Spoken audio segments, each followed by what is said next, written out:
بسم اللہ الرحمن الرحیم۔ السلام علیکم۔ حضرت عبداللہ بن عمر سے روایت ہے، ایک آدمی نے حضور صلی اللہ علیہ وآلہ وسلم سے پوچھا کہ اسلام کا عمل سب سے بہتر عمل کون سا ہے؟ فرمایا کہ تو کھانا کھلائے اور ہر واقف اور ناواقف کو سلام کرے، جس سے تو جانتا ہے اور جسے تو نہیں جانتا۔ اس حدیث مبارکہ میں دو باتیں آئی ہیں، ایک مسکین کو کھانا کھلانا اور سلام کو کثرت سے کرنا۔ حضرت ابو ہریرہ رضی اللہ تعالیٰ عنہ نے کہا کہ رسول صلی اللہ علیہ وسلم نے فرمایا، ایک مومن کی دوسرے مومن پر 6 باتیں حق ہیں۔ جب بیمار ہو جائے تو اس کی بیمار پرسی کرے اور اس کے جنازے میں شریک ہو جب مرے، اور دعوت قبول کرے جب وہ اسے بلائے، اور اسے سلام کرے جب وہ اسے ملے، اور جب چھینک مارے تو اس کے جواب میں یرحمک اللہ کہے، اور اس کا خیر خواہ ہو اس کی موجودگی میں اور اس کی غیر موجودگی میں۔ سلام کرے پیدل، حضور صلی اللہ علیہ وسلم نے فرمایا سلام کرے پیدل بیٹھے ہوئے کو سلام کرے اور تھوڑے آدمی زیادہ کو سلام کریں۔ رسول اللہ نے فرمایا کہ چھوٹا بڑے کو سلام کرے اور گزرنے والا بیٹھے ہوئے کو، اور تھوڑے لوگ زیادہ لوگوں کو سلام کریں۔ بخاری شریف۔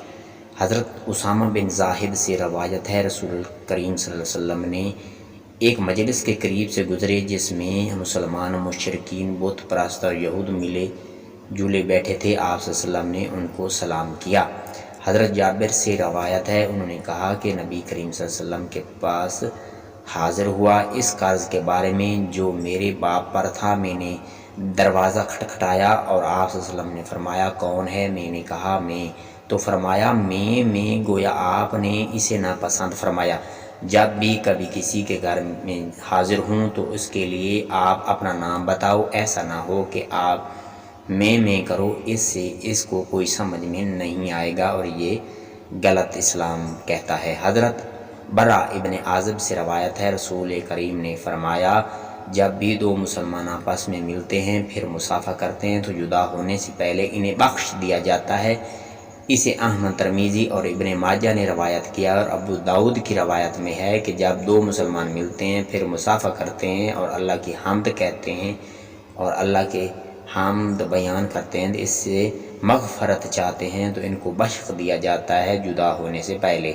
حضرت ابن عمر سے روایت ہے، انہوں نے کہا نبی کریم نے فرمایا کوئی شخص کسی شخص کو اس جگہ سے نہ اٹھائے تاکہ پھر اس جگہ پر خود بیٹھے، بلکہ گنجائش پیدا کرو اور کشادگی پیدا کرو۔ اس حدیث کا مطلب یہ ہے کہ مجلس کے آداب کیا ہیں۔ مجلس میں کچھ لوگ بیٹھ جاتے ہیں اور کچھ اوپر سے آ کر ان کو کھڑا کر کے وہاں بیٹھنے کی کوشش کرتے ہیں، اس سے رسول اللہ نے منع فرمایا ہے اور ایسا ہرگز بھی نہیں کرنا چاہیے۔ حضرت ابو ہریرہ رضی اللہ تعالیٰ عنہ سے روایت ہے کہ یقیناً رسول کریم نے فرمایا جو شخص اپنی جگہ سے اٹھ کر جائے پھر واپس آ جائے وہ اس جگہ کا زیادہ حقدار ہے۔ اس حدیث کا یہ مطلب ہے کہ نشست سے اٹھ کر جانے والا شخص اپنے ساتھیوں کو بتا کر جائے کہ جب وہ واپس آئے تو اپنی جگہ حاصل کر سکے، اور اس کے ساتھ نئے آنے والے افراد کو بھی آگاہ کر دے۔ واپس میں تاخیر ہو جائے گا اور نشانی بھی رکھ نہ جائے